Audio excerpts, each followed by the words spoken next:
want to thank everyone for coming to the 2020 TAF Awards. This was a show like no other, people. This is the Grammys for dignitaries, educators, and support staff around the state of Oklahoma and worldwide. We cannot do this without the support of the people. So we thank you, I thank you, for being such a dedicated supporter to this movement for the Teachers Appreciation Foundation. I thank you. It's non-stop. I won't fold, I won't drop until we on top. Only going non-stop.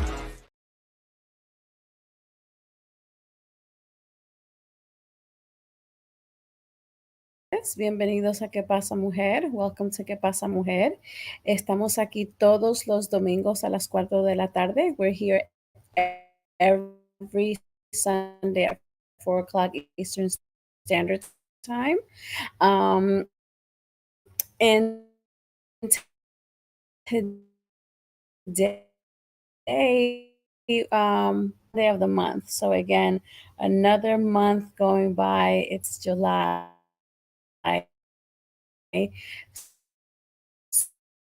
So es otro mes de julio, más del medio año otra vez. Estamos aquí. Hoy vamos a hablar un poquito más en inglés porque vamos a hablar de un tema que se llama the isms. So today we're going to talk about the isms that exist.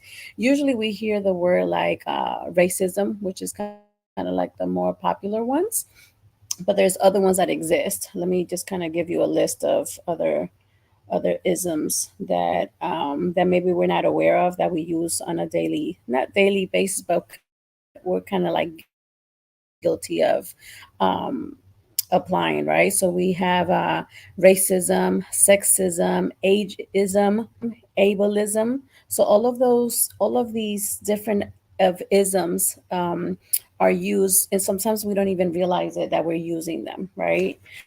A lot of the times we're so familiar with racism, and we're just being racist against nationality, the way somebody may sound, maybe in reference to their language, their accent. We a lot of the times we think about social justice, for example. We want equality. We want equity. You know, a lot of organizations have created DEI trainings for their staff and for the leadership. DEI meaning diversity, equity, and I forgot what the I stands for. But anyway, I know there's a lot of training that goes with that. As a people, we want to be united. We want to be treated the same. However, we are different. And I think that it's okay to have these conversations in reference to that I am Colombian, I am Latina, I am short. You guys can't tell because you can't see my entire brain. Thank you, Mark. So the I stands for inclusion. So diversity, equity, and inclusion. And so sometimes we're just born into this world, and we come into corporate America, or we have our own business or whatever it may be, and we start to apply these things that we kind of really need to be aware of how we judge other people. So like, for example, one of the things, and this is actually a class that I'm actually personally taking a DEI class, and I will give props to the city of Hampton. It's called Diversity College. And so they have 3 phases, and I'm sure other cities, other states offer these type of training, where we get to learn about just diversity in the workplace. If we are self-employed, how do we apply these different to make sure that we're not being biased, to make sure that we're treating people equally as much as possible. Maddie just joined us, so we're going to go ahead and bring her on. Hi, Maddie. ¿Cómo estás? Buenas tardes. Doing good. How are you? Bien, I'm doing good. We were just telling our audience about the isms that exist in the world that we live in, and how sometimes we don't even realize that we're applying an ism. I was just saying that Um, I'm currently taking a diversity, equity, inclusion, and I have really gained a lot of knowledge from it. I know recently we talked about, for example, sizeism, right? And it's something that we don't talk about. It's not something that's covered in the civil rights. So like you can't sue your company because they discriminated against your size. So one of the things that we talked about to solve or to cover sizeism would be to making sure that the office furniture that you have is comfortable for anybody's size. So one of the gentlemen mentioned about not having chairs without armrest. So that just in case you get somebody that's extra large and doesn't fit in the chair, it will be comfortable for them to use it. It also it reminds me of nowadays, but just like myself, like I'm short, so sometimes I do go to like meetings and I do notice like my feet are hanging just to make sure my feet touch the ground. But just little things like that we don't think about, and we want to make sure that we kind of cover these bases. I know sometimes we tend to do these things ramp, or they may have an elevator that we use. So I don't know if you've seen this, Maddie, in the workplace. I don't know how much, let's say in corporate level, how much you see this in reference to training, the workers to make sure that we don't, touch those shades these isms.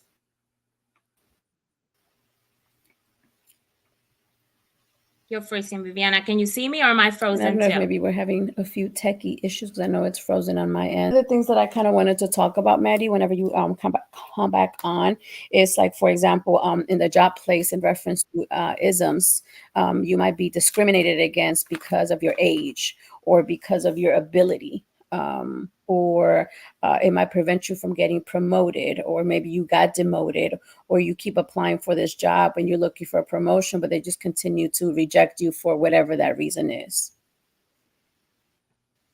Yes. Can you see me now? Can you hear me? Yes, I can. Okay, so yes, like just going back a little bit to the topic that you were saying before, the little isms like that, the size and things like that. I do have to say that the job does train us. Like, we constantly go through training. We do computer-based training, and we touch a lot about diversity and inclusion and all these. There's a bunch of federal regulations that prevent lending institutions from discriminating against people and various areas, whether it is age, whether it is ability, disable, and things of that nature. So we're constantly covering those topics. But like you said, there's a lot of things that we take for granted that we don't notice, like about the size thing. Like I never thought about it, but it is very true. I recently went to an event, and I remember they had the folding chairs, and I remember somebody being sitting next to me, and it was a heavy set person, and at some point the chair broke, and he almost fell. Thank God, like, he noticed, he heard the crack on the chair, and he got up right away, and nothing major happened. But it's one of those things. Yes, they put the chairs for everybody, but they didn't take into consideration something like this. So yeah, so it's little things that we don't pay attention to, but they can very much happen, and we just kind of need to be aware of it. I think another great example of inclusion is just that LGBTQ plus community. It's like it started as LGBT, and then we kept adding, and diversity and inclusion. So we just kind of, I think at the end of the day, it comes down to again, like I always say, educating ourselves. Constantly educating, keeping ourselves informed. It's hard, talking about the LGBTQ community. in the poetry community, we see a lot of like non-binary and people that identify themselves differently, and I, being a little older than the younger community, have a harder time kind of adjusting my speech or the way that I refer to people. Because if you look like a girl, I'm going to call you a she, but that person may not necessarily be comfortable with being called a she. So there might be a day, and like for me, that's not in my normal vocabulary, so I have a hard time kind of like including that. And one of my very good friends said, sometimes when you're not sure how to call somebody, just call them by their name. And I was like, right, and I thought it was a great tip. If you don't know if it's a she, a he, a they, and you can't think of it at the moment, just call them by their name.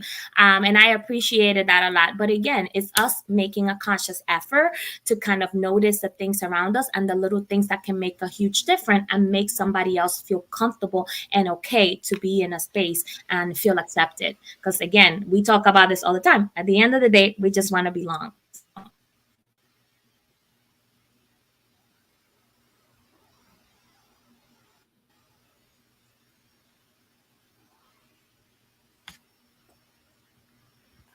Can you hear me, Viviana? Are you frozen?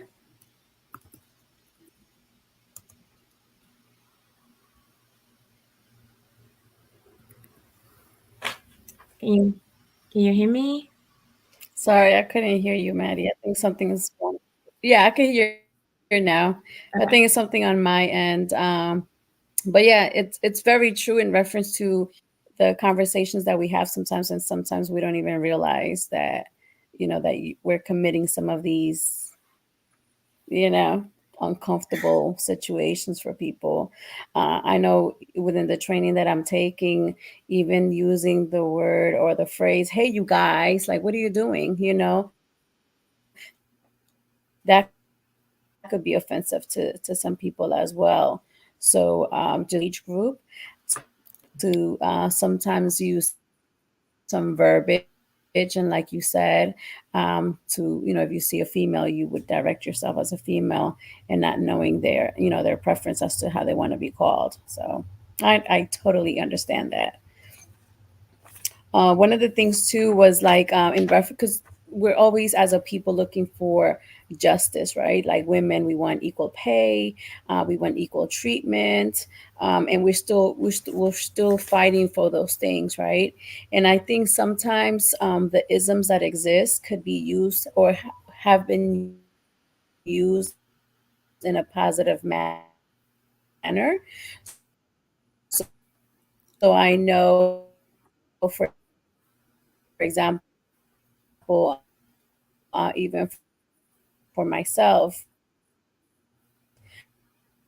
um, I've been placed on a board of directors because I'm Latina, because they needed somebody to represent the Latino community. So organizations use people are getting represented job. The branch that offers diversity, and Maddie would be at that branch because Maddie's part of the staff that brings diversity to it.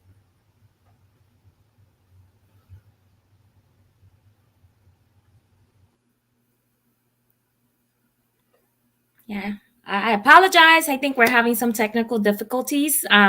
So we lost Viviana for a little bit, but I do agree. Sometimes, it can impact us negatively, sometimes positively.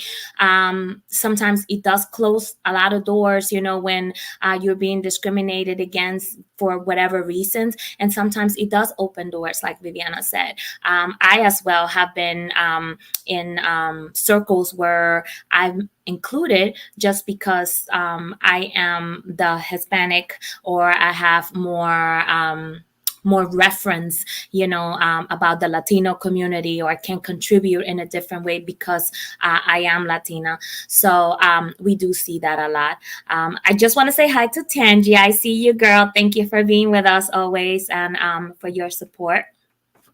But yes, we do tend, I do tend to see that often, where thank you so much, thank you.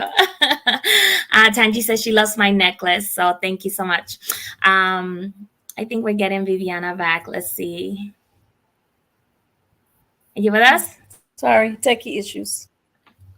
We can't control that. Well, welcome back. Yeah, I was Yeah. just saying how yes, so how we can see sometimes being discriminated against that close many doors for us, but it also, it can offer opportunities, like you said, being accepted in a place where yes, you are the Hispanic, you are the expert, being the expert, now with the inclusion and stuff. So Yeah. So have you experienced, and I'm sorry, you probably said it, but I didn't hear you. Have you experienced it yourself with like you being placed at the diversity branch because you bring diversity to the branch, right? And I think we can really utilize that platform to make sure that we're whatever the diversity is, to make sure that we're representing it in a positive way. definitely, definitely. I, as a matter of fact, was hired at my branch where I'm working at right now because I was bilingual. So they needed a bilingual rep. So I was hired as a bilingual rep for that location.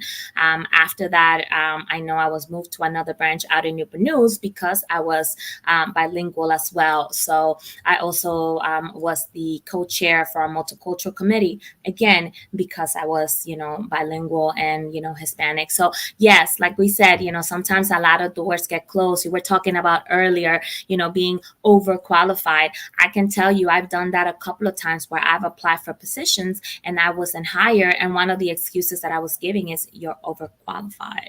I'm like, okay, is that a bad thing? So but yeah, it has happened, so I've definitely experienced good and bad. Mhm. Yeah, when I went to my class, because I go to that class on a weekly basis, so the sizeism one really kind of gravitated to me because we really haven't heard of that topic too much. Mhm. But one of the so at the end of the class, the facilitator just asked, um, how can we make that better for people, right? To avoid the sizeism issue. And so this one gentleman came up with this solution. I thought it was pretty neat. So he was just saying, just kind of like as a city, right, create a board that would kind of make sure that businesses, corporations within the city thought about the size of people when they came in. So they would have a board or a committee of people that would go to, like, let's say your business, and they would kind of survey the place and ensure that the facility itself was equipped to handle different people of different size, lengthwise and widthwise.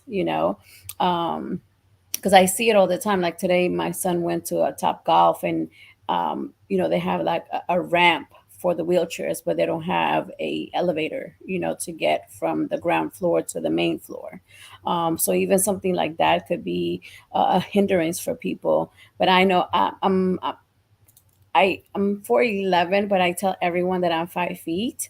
But sometimes it is like you know. Uh, something that stops me from doing certain things, but I have learned to embrace it.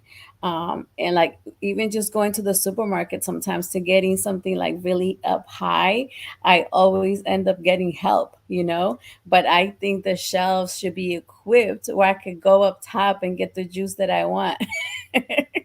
There should, I think, and this is maybe an invention for you guys that do inventions out there, but some type of shelf that could just and come down for me. I know there's a lady that I know, she's in a wheelchair, and I didn't know this, but certain gas stations, you just tell the attendant that you're in a wheelchair and they'll come out and they'll pump the gas for you. As you guys know, we're in Virginia, so we have to pump our own gas, not like in New Jersey. I hate pumping my own gas because I'm from New Jersey, but here in Virginia we have to pump our own. But yeah, if you're in a wheelchair, you can let the attendant know, and then that way you don't have to get out of the car, because it's a hassle to get out of the car. So I thought that was pretty neat. So the lady that I know that's in the wheelchair, she's like, I haven't pumped gas in years. And she goes to a particular store where she knows when they see her, they just come out and pump her gas. And I think that's pretty cool, to be able to do that. And even nowadays with the delivery services that we have available. Like we don't even have to go to the supermarket, stuff like that. So that also helps the people that might be impaired from leaving home, or we take it for granted, right? That we're able to just get out of the car, open the door, get out and walk back. And everyone doesn't have that ability. And so as we create our own businesses, as we give advice to other people, I think it's good to let them know of to think about everybody if we truly want equity, right? Even with us being Latinas, and even the show Que Pasa Mujer, we've had women that are not Latin, that are not Hispanic, because we really are Sanji open. is watching us. Huh? Like Yeah, Tangi. Tangi's not Latina, but she watches us all the time. So, we welcome everybody. And so, as we want social justice, as we want equality, um, Tangi said they honked the horn and they pumped the gas for you. She said she's seen it at Costco. Yeah, so definitely that's something that they do. But I just think it's important to keep that in mind, because even as I do stuff in the community and people want to know about my people and how we receive information and the best way to give that information to my people, I always end up asking about that they can service other people equally. So just not just the people that speak Spanish, but also the Asians or other languages, or the people that use sign language, or the people that are illiterate, because we always forget about them. We try to service everyone in Spanish, Chinese, all the popular ones, but I always try to mention um, the ones that we don't hear about all the time, which is the illiterate people, right? How do we as a parent, as an educator, how do you send literature home about your child, but you can't read it? So I think if we really want social justice, if we really want equality, I think that's what it looks like. And I think also, like we said, it's about communication, because I cannot help you with something that you don't tell me you need help with. And a lot of the times, you mentioned, illiteracy, that's not something that people are proud about, especially living here in the United States. I've had clients, that have come, to open an account or whatever, and they don't know how to read, they don't know how to write. They just do an X for their signature because that's all they know how to do. I've had that. I have another client that she's been my client for a very long time, and again, I've known her for at least 15 years, and every time she comes to sign her name, she has her debit card with her, and she turns her debit card around and she copies her name from her debit card, so she has to see it. She doesn't know how to write her name, and she's not young, so she just, and that's her normal, so sometimes, we also have to be open and be able to ask, because we won't know, and sometimes it's hard for people to express, the needs that they may have, again, I think I've talked about this before as well, like opening accounts and educating people. It's like, if you're not truthful with me, if you don't tell me the truth, I can't help you. So if you're giving me fake documentation, tell me that it is fake, so that I can help you and I can guide you through and tell you, okay, so I can't use this, but if you have this, I can do it, and we're still going to be okay. Don't just come here and give me a fake social security number and a fake driver's license when you have a passport from your country and you have a bill or something under your name, and I can do it the right way. So I think I've at the beginning, I was very hesitant to ask people, but now I'm not. They give me information, and I always ask, is this your social security number? The United States issued this social, it's like I ask, because sometimes they like, and I'm like, okay, it's okay. Like they don't even have to say yes or no. But the minute that they hesitate, I'm like, it's okay. Do you have this? Do you have that? We can do it this way, So it's just about, having that open conversation. And the worst thing that I can tell you is, no, I'm unable to do it at this time. When you bring me this and this, we can do it. But again, it's about educating ourselves and helping each other so that we can do it right from the beginning. You mentioned about having somebody coming in and kind of checking the businesses to make sure that we're in compliance. It made me think about, the city, when like you have a restaurant or something like that, that they come in and they make sure that that everything is, sanitized, that everything is, well, so that you're able to operate. And there's certain standards that you have to meet to make sure that you are able to serve food. It's not a bad idea to have the same thing for our businesses and make sure that, like you said, that there's little things that we're not using that may make others not feel included.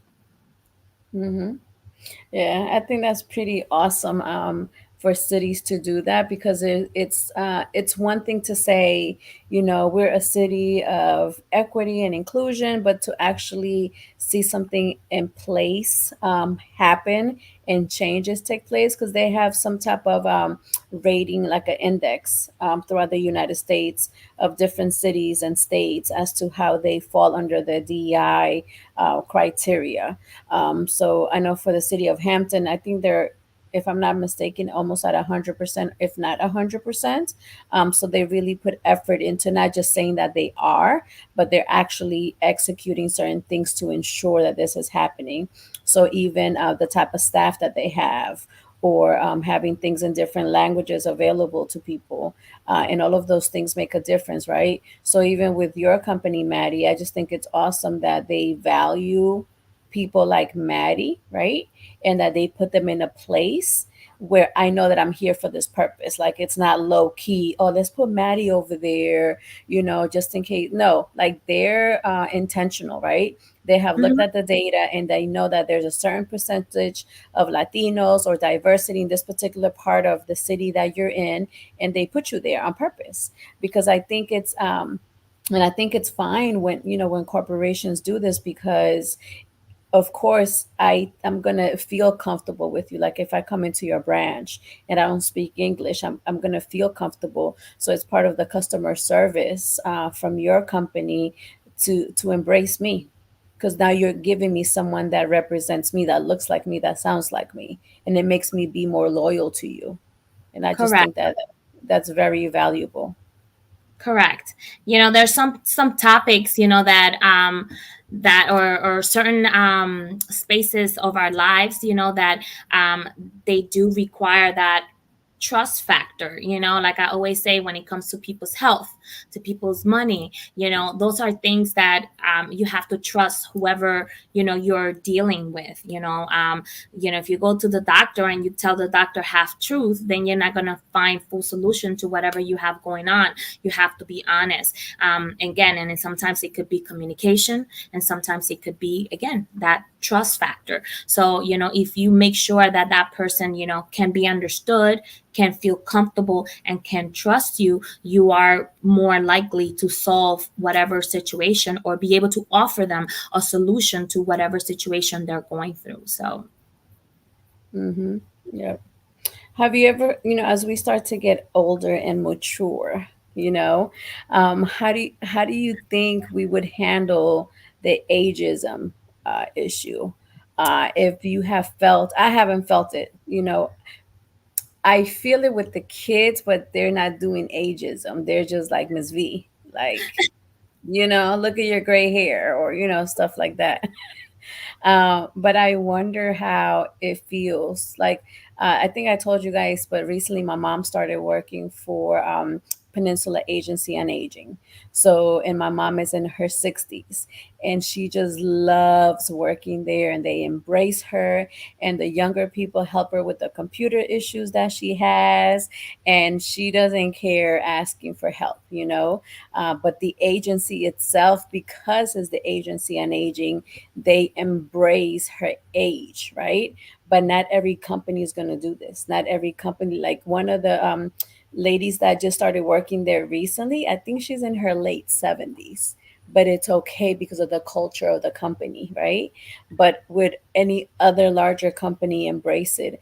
And where was I recently? I was somewhere, and somebody that was like doing like the intake, or the checking people in, was in a wheelchair, and he had these like lights on his wheelchair. And it made me think about equality. mhm. But I don't know how intentional we are. Corporations, like, are we just, because I know for a while too, people would feel like, oh, they just hired me because I'm in a wheelchair. just to represent that. But then they give me like a, clerical job, and that's not the job that I wanted to. Like, I'm Mhm. equipped to do something higher than that. So I wonder like how we're gonna feel when we start to feel like we're being discriminated against our age, because like I've experienced it already, like my change, right? Because I was trying to post something on social media a couple of weeks ago, and I got frustrated and I just handed it over to my friend that's in her 30s. I was like, you do it, you do it. What do you think? That's funny. I guess you know, I don't know if I've experienced it like, but I haven't, but I have. I don't know how to explain it. Like, for example, I know lately, there's been a lot of drama unfolding within our poetry community, and we've seen a lot of people, say a lot of stuff. And one of the things that came up was like, you shouldn't be slamming if you're past the age of 25. I'm like, I'm two times 25, you know so it's like, what, like, really, so it was a lot of people with strong opinions that you shouldn't be, competing in a poetry competition if you are past the age of 25, which to me, again, because maybe because I'm in the middle of it, it doesn't make sense. I don't know how other people, may see it. And then also, I guess in a funny way, I guess he just meant it funny, but my trainer, I've been working out with a personal trainer twice a week, and he's, again, he's one of my poetry friends, and of course he's 15, almost 20 years younger than me. So anyway, so he's like, okay, we're gonna do this or whatever, and if you can't do that many reps, we'll take it easy on your old back. And I'm like, excuse you? And then he's like, we can do at least five, he's like 5 sets of 10, but, if you give me 3, I'm okay. I'm like, no, I'm going to give you 5. And if you want, I'll give you 6, So it's one of those things, it's like, okay, can I? And then in my head, I'm like, I don't have 5 in me. Right. So, so I guess, in a way you kind of do see it and you feel it. And like you said, sometimes I like to think that I am, younger, or that my body can do more than it actually can. Like this month of July, I, got the crazy idea to run 62 miles in the month of July. And if I run 62 miles, that means that I have to run 2 miles a day. And of course, I already fell behind. So one, I can't run every day. And that means that I have to do long runs plus working out. And it's like, I don't know if I'm going to be able to pull this one off, but I'm going to try to get as close to it as I can, but it's, little things like that in your mind. You're like, okay, yes, I can achieve this. I can do this. And then you like, got to be real with yourself. Like, nah, girl, the way this body is set up, Yeah, I think it's just the way that we embrace it, how we embrace things. Like this, I think it was yesterday, the day before yesterday, my mom was doing some moving around at the house. So I was helping her, and my mom is great with, I call her the Colombian Martha Stewart. So she's great with decorating, and she like, I think it was for Christmas, I gave her a drill because I don't know what happened to her other drill, but that was like the best gift I could have given her because she's very handy. If she could change her own oil, she would. And I was telling my grandmother, isn't it amazing that my mother is able to do that, right? She doesn't necessarily have to depend on someone to get things done around the house. And so my mom has always been that way. And I have those tendencies as well. Like I know how to use a drill. Um, and I just think it's awesome that the way that my mom, because probably like 15 years ago, I would get upset at her because I would say something like, "You're not in your 30s anymore. Like, why are you doing A, B, C, D, E?" So then probably now I'm her age when I was telling her, the stuff that she wasn't supposed to be doing. But I think it's great, and it's all about our attitude, right? Mhm, And how we embrace our 40s or our mhm, 50s. My grandmother, she's 80ish, she'll be 89 in November, and how she embraces just her age, not all the time, but majority of the time she still has a sense of humor. She has had to humble herself to walk somewhere and hold somebody's arm when she walks, right? However, I have another aunt, she's 80 and she refuses to use a cane because it is not cute, you know? So then my grandmother was like, "Oh, I'm saving this cane for my sister," and I'm like, "She's not gonna want to use it." He's like, "Well, she's gonna have to learn because we're not worried about being cute no more." Um, so I think it's that it's our attitude, how we embrace it. I think also the times have changed a lot, because I think, what you would see a 50-year-old woman, like even in look wise, a 50-year-old from 20 years ago and a 50-year-old from today are very different. Like my friend always sends me videos from like the 80s of people, how old are you? And they're like, I'm 30, I'm 28, and they look like they're 80, and I'm like, what, like what was going on at that time, so yeah, sometimes, the thing, times change. We learn to take better care of ourselves. I can't tell you how many times I walk into a space and I'm like, yeah, I'm almost 50, and they're like, what? And I'm like, you know I am, like you said, it's about embracing it, taking care of ourselves, taking pride on how we look. Like you mentioned, your great hair. I remember before, like I used to, try to cover my hair and dye my hair and whatever, and now it's like, nope, they're there, they're there. And my wrinkles too, freckles, and all these things that come with age, and you're like, oh, they're there. So you kind of go with it, and instead of trying to hide it or whatever. I've never been big on makeup, so I've never worn a lot of makeup, and like people like prep their faces and they you have to do this, and then under the makeup makes me hot. So I wear a little powder, a little blush, maybe eyeliner and lipstick. That's all. That's like my makeup routine. It takes me a whole 2.5 minutes. And if I'm going out dressing up, I might throw in a little eyeshadow, so that makes it 5 minutes instead of 2 minutes. That's all the makeup that I wear. So but yeah, you kind of learn to embrace it, and it looks different nowadays, like you were talking about your aunt walking with a cane. Like I saw this lady on a video with it was an old lady with like really really high heels and a cane. I was like, that's gonna be me. Walking around with Yeah. my heels and my cane, because I gotta look cute. That's gonna be me. So, but saying that to say that what we thought was the version of our grandma back then is not the same version of grandma that we have right now. So, Yeah, that's why people don't even get called grandma anymore. They just come up with different names. yes, I'm Abu, in case you wanted to know. Yeah, yeah. So I just wanted to make a comment, read Tangi's comment. She said, I have done it by accident. I assumed that the pharmacist was not the pharmacist because she was so young. We ended up being friends, but I was so embarrassed. I just thought this was a young black girl. Yeah, we do it all the time. Like a lot of doctors nowadays, they're young looking, Hmm. Um, but they've Yep. been to school. They've been equipped to handle the public. So we just Yep. And even yeah. we're guilty, like with the people that we know, like even yesterday I saw my friend's son that I've known for like at least 15 years, and he's an EMT, and he graduated with a bachelor's degree in whatever science, and he's about to go into medical school. He's 26, but in my mind, I met him 15 years ago, so he's still 15, 16, because that's the little boy that I met. Yeah. So we're guilty of that. Like, since when do you oh, that's right, you're 27. you know Yeah. Hold on one second because I didn't even charge my battery. One second, Maddie. But keep don't talking to die on me me, about don't die on me. keep talking to me about that topic because even Tangi said about the gray hair. She said I picked up hair dye but put it right back on the shelf because I still haven't given up on my gray hair. I still dye it. Hold on, I'll be back.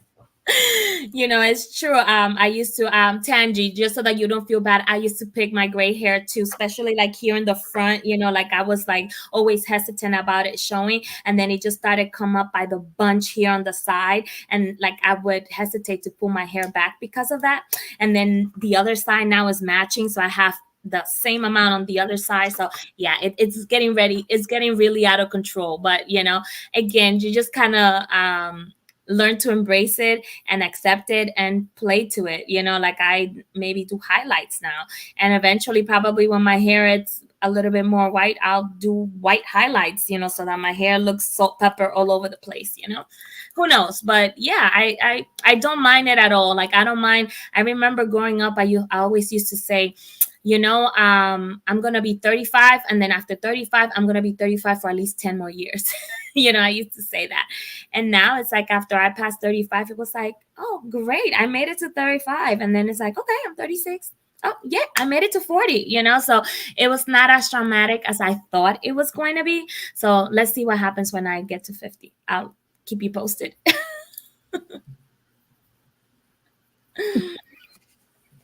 Yeah, I love it. I love it. I just think that just embracing who you are, and I just love the wisdom that I've gotten throughout the years because I didn't feel like this before. Mhm. It's something that I've had to embrace. I would say the last maybe 5 years, but prior to that, I was still very insecure about certain things. But now I'm like, hey, that's me, and that's I can't bring you something different because then it wouldn't be me.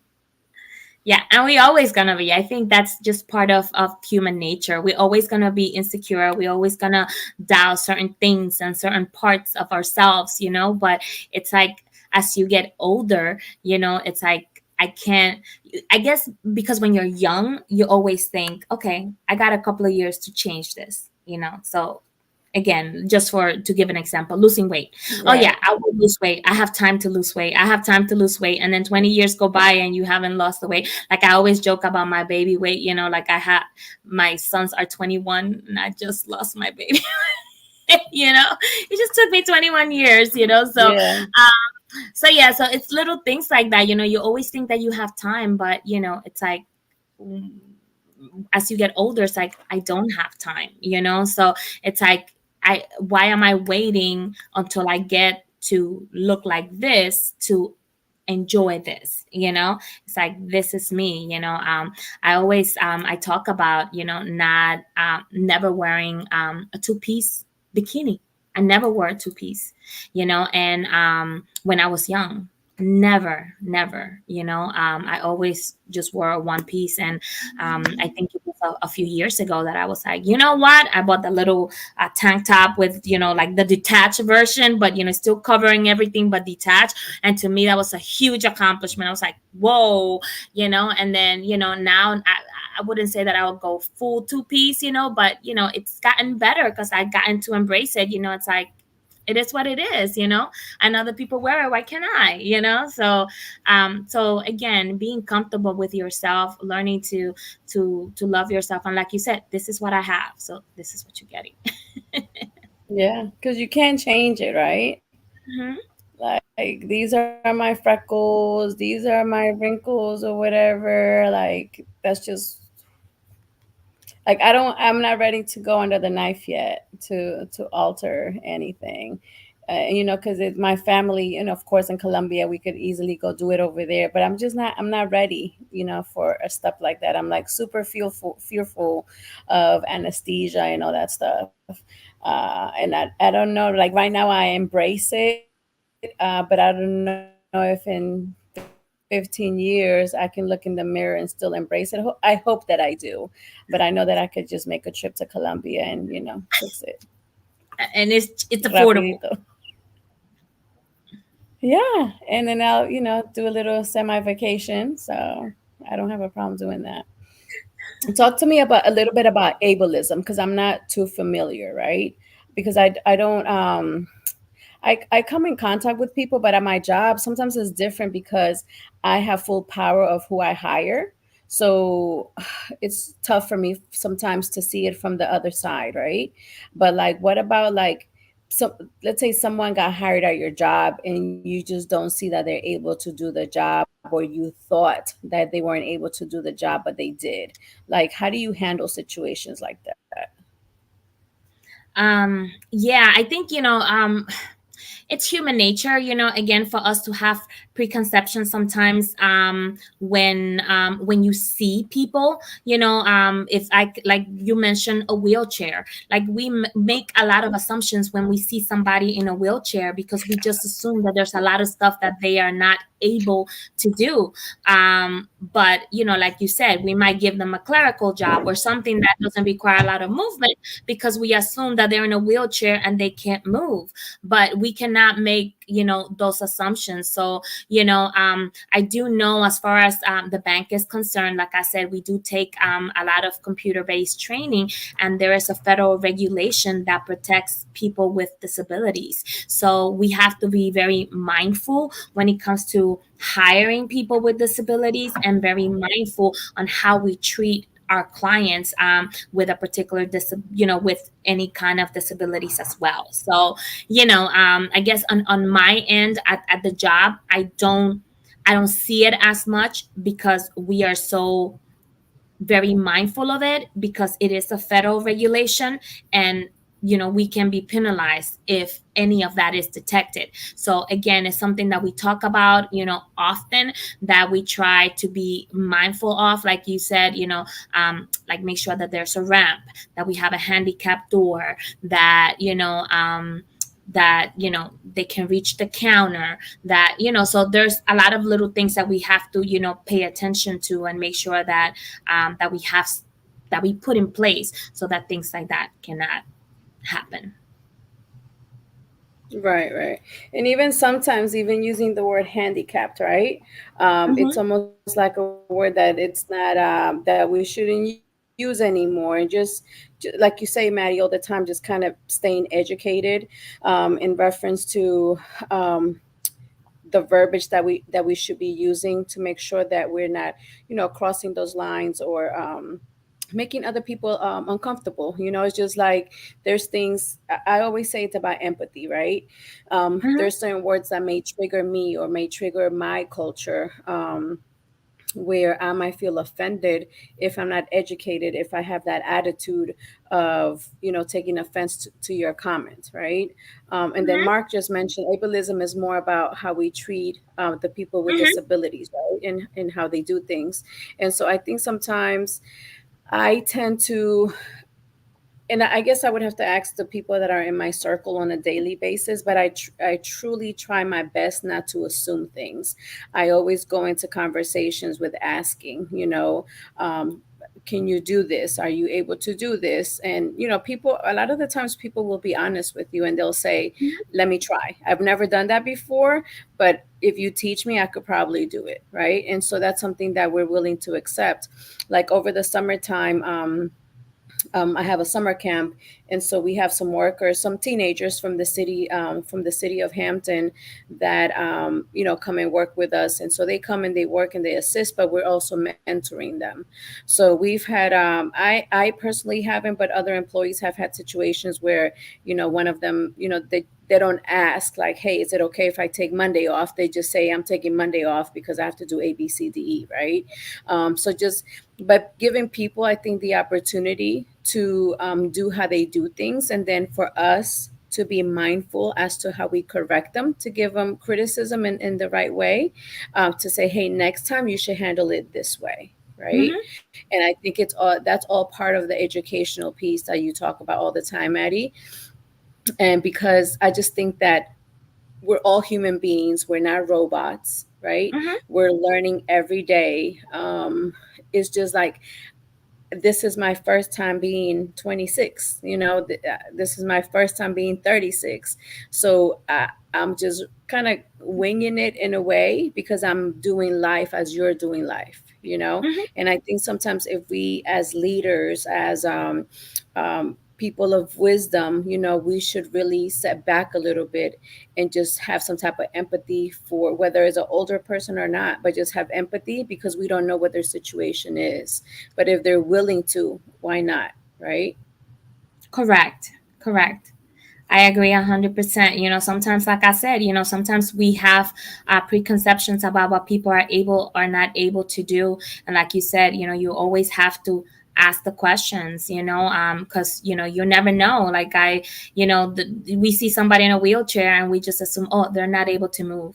People in wheelchairs run marathons. People, they dance. They can lift weights, and so there's a lot of things that we don't associate, we don't put two and two together, that can happen or that happen all the time.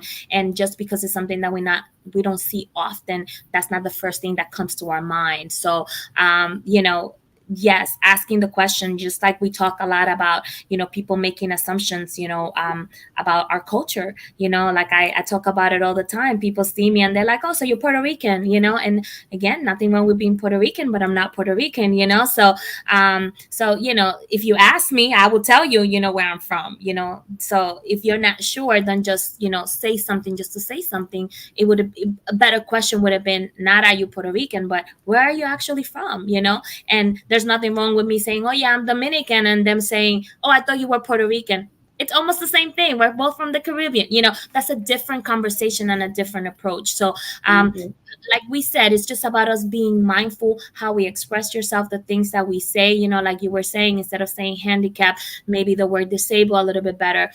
The other day I was talking, and somebody said, illegal people, and I said undocumented.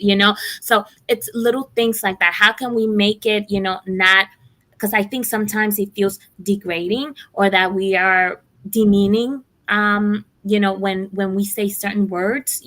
So how can we kind of bring them up instead of putting them down, if that makes any sense? Yeah, so like one new word that I learned last week was the unhoused. So versus the homeless people. So the word that we use now is houseless. And so it's education, right? Like you always say that, Maddie, it's just the educational piece. And I just think that that's why, we always give thanks to this platform, because we're able to not just give you information, but we gain information as Mhm. well, and towards one another. And how, this show runs today at 4 o'clock Eastern Standard Time every Sunday, but it runs throughout the week in other platforms, in other countries, in other states. And so it's just nice to be able to have a platform where we can have these transparent conversations. One thing that I wanted to mention before we go to your poem, or your video for today, Maddie, with the lady that was the facilitator that was teaching us about sizism. She said her own story. And so she's a heavier set lady today, but she used to be super thin. They used to call her Sticks when she was in high school. That's how thin she was. But she went through a domestic violence situation, and she became concerned about her daughters and getting out of that situation. So the focus on her gravitated to the girls, and so she became, she was just like on the back burner. She was just making sure that her children were okay. And over the time, whether it's stress, abuse, disease, she ended up having thyroid disease. So all of those things, sometimes we see a super obese person, but we have to understand that they're not just sitting, bench watching, eating potato chips on their sofa, right? There's always usually an emotional or a physical aspect to it. And I think we shouldn't, we should be empathetic to that, and not just to heavy people, but just people with certain disabilities, or they might look different. And I think sometimes I see people at the store, and there might be some deformity about them, but I always make sure I say hello and I speak, right? And it's not, and I just do that in general, not just because they look this way. But I try my best to kind of like just have empathy for people, because I don't know, when people look at me, what do they think? If they just see me without talking, or without knowing anything about me, how people judge me, right?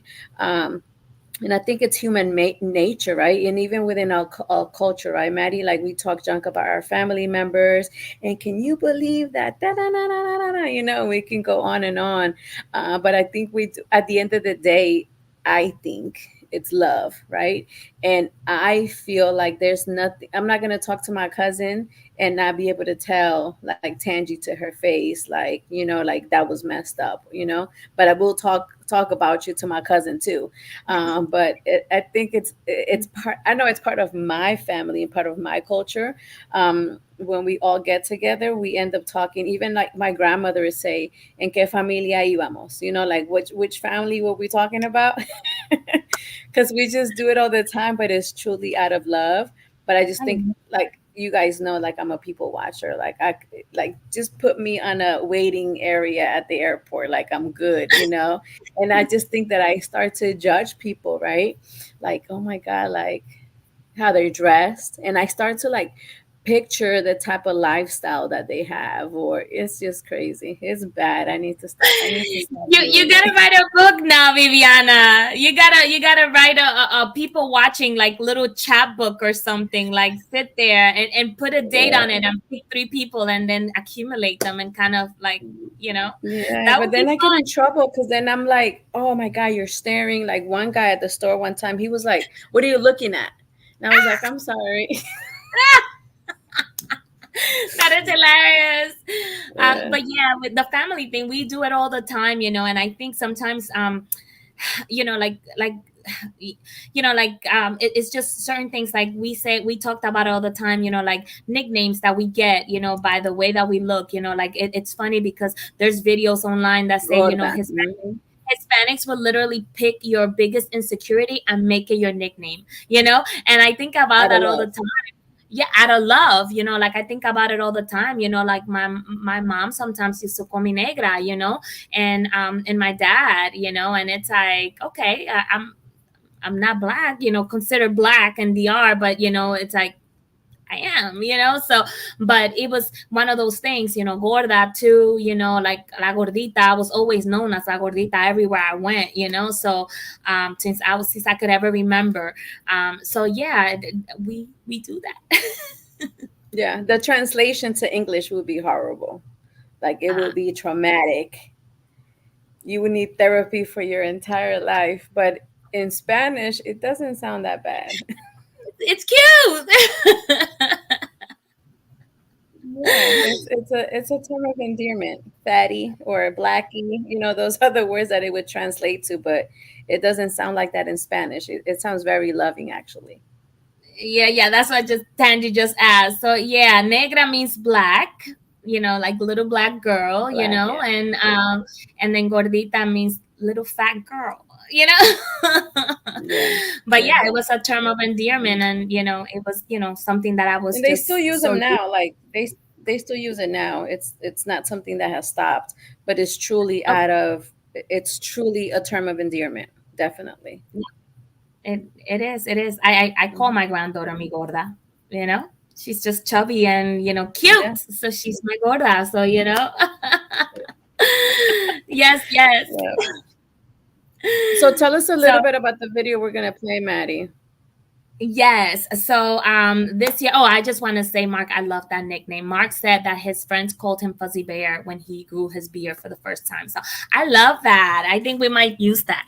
Anyway, so so today, when Viviana shared the topic with me, I thought that this video would be great for the topic. So the video that I'm about to show you guys was from last year when we went to our national competition. My teammate Steph Love and myself, we wrote a poem about how stalking, how men face being victims of being stalked versus women, and how for a man might be just a joke, for a woman it could be life threatening. So again, talking about sexism and how it's the same situation but viewed differently from both parties. So this was last year, 2023, in Knoxville, Tennessee. Steph Love and myself, the Lady Bird vendors of the 2023 team, and it's called A Woman's Dilemma. In 2008, actor Robert Pattinson got rid of his stalker who had been camping outside of his apartment by taking her out on a dinner date. He said, "I just complained about everything in my life and she never came back." In the Netflix documentary, I Am a Stalker, Donald Thompson was accused of 13 crimes. He proudly bragged about only being convicted of 5. He said, I could get away with anything. I could treat her however I want. Both scenarios alarming, red flags waving all over the place. Yet the male ego is as delicate as a bomb. You can detonate it with the simple no. It's always, why didn't you just say no? Well, because no can get you killed. The entitlement of access for bodies that don't belong to them. These moments where being a woman is as delicate as being a butterfly in a lion's cage. You can be attacked for resisting or just existing. Women don't get the chance to date. The retaliation of having a stalker to complain about period cramps. Inequality in the workplace. Sounds like some male privilege shit we know nothing about. Our nose taken as guesses and the message can't get through to thick skulls thinking with the wrong head. I've been that woman, minding my own tunnel vision business, when a sideline of sex-driven men crash into me with a cat cold and proceeds to anger, reject or rejection, shoots out his confidence like an unidentified object, ducking the bark and bites of a dog chasing after tails, demanding me to smile because I'm prettier when I smile. Guess I should smile bigger to show my face. I've been that woman in defense mode, holding house keys between chuckling knuckles, ready to Wolverine claw the wolves howling at my moon. We're somehow only seen as good, a prized possession. Men are natural hunters. It is as if they know the perfect moment to go in for the kill. In 2022, 19-year-old Mia Marcano repeatedly denied the advances of the 27-year-old maintenance man at her job, only for him to break into her apartment and murder her. And it's stories like hers that are more like a fucking tornado and less like a breath of fresh air. It's more like survival where you kill or be killed. Demanding for your right to be respected. This is the woman's dilemma. Having to lie about relationship status. Instead of saying you're not interested, this is the woman's dilemma. Choosing fight or flight when approached aggressively. Choosing brass knuckles over bracelets when his tongue berates me. This is the woman's dilemma. Since the beginning of time, women are seen as property. A man thinks he can own you, but we don't owe you shit.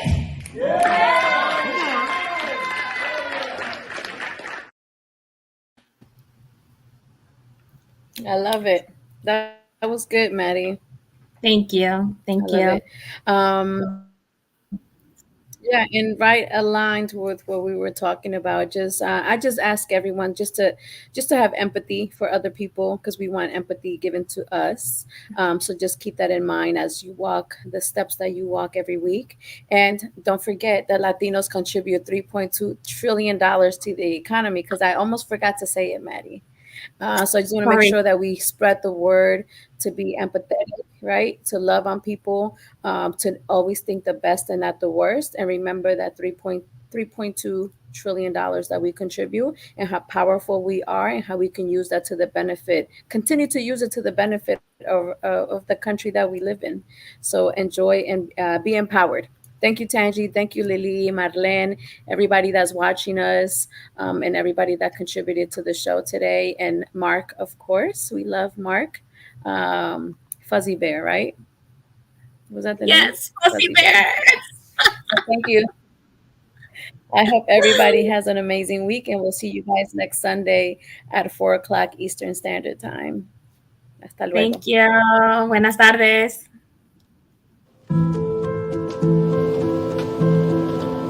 You know that little voice in your head? The one that tells you to ignore a tasteless joke.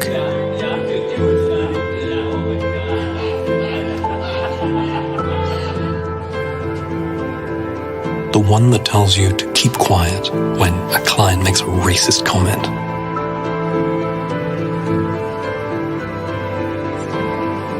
The little voice that tells you you're not smart enough because English isn't your first language.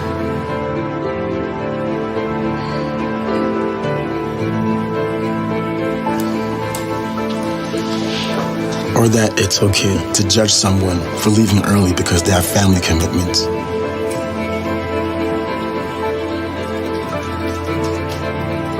The one that tells you not to say anything when others are being reduced to stereotypes.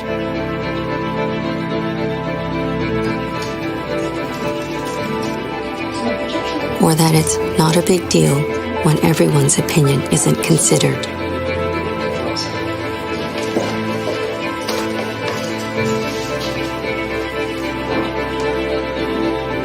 You may think you're the only one that hears that voice, But that voice also speaks to other people. It says, You're different. You're an outsider. You lack commitment. Your opinion doesn't matter. instead of listening to that little voice, you need to find yours and make it heard.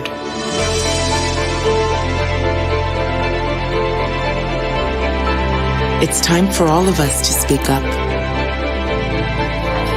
Because when we change the dialogue, we can change our world.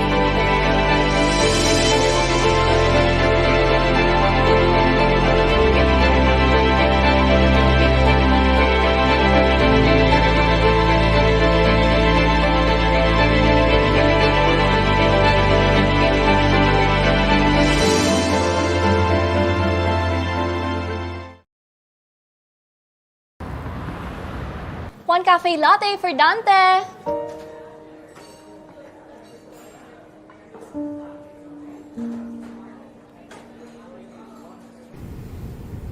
Ma, I'm gay. I'm sorry.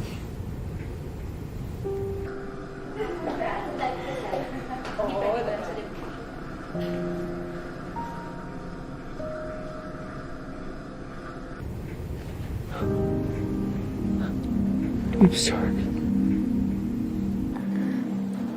Sorry. Sorry. Sorry, I'm gay. Sorry, I'm lesbian. Sorry, I'm bi. Sorry, bakla. Sorry, I'm trans. Sorry, I'm queer. Sorry, I'm different. Sorry.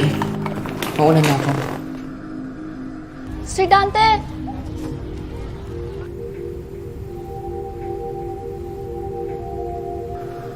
No, I'm so sorry for staring. Ang ganda kasi ng lipstick mo. Where'd you find it?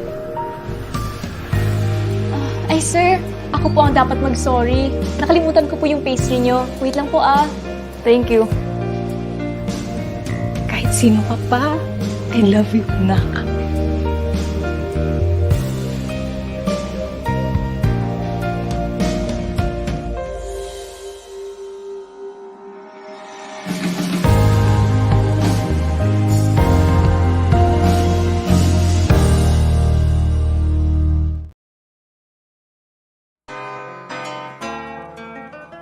Are just so impressed with them. Like I said, we've been with them for years. I will recommend and refer anyone to them. We stand by A+ academics. They're the best. A+ tutorial really did help me with all my grades. They all went up when I came to this place. And I would say I recommend this school to everyone. So it's a really good environment to be in, especially for me because it makes me look up to my parents. If you have students that need academic help, A+ Academics is the place to be. A+ Academics, what a great place to go for academics. It's just a really great place to learn.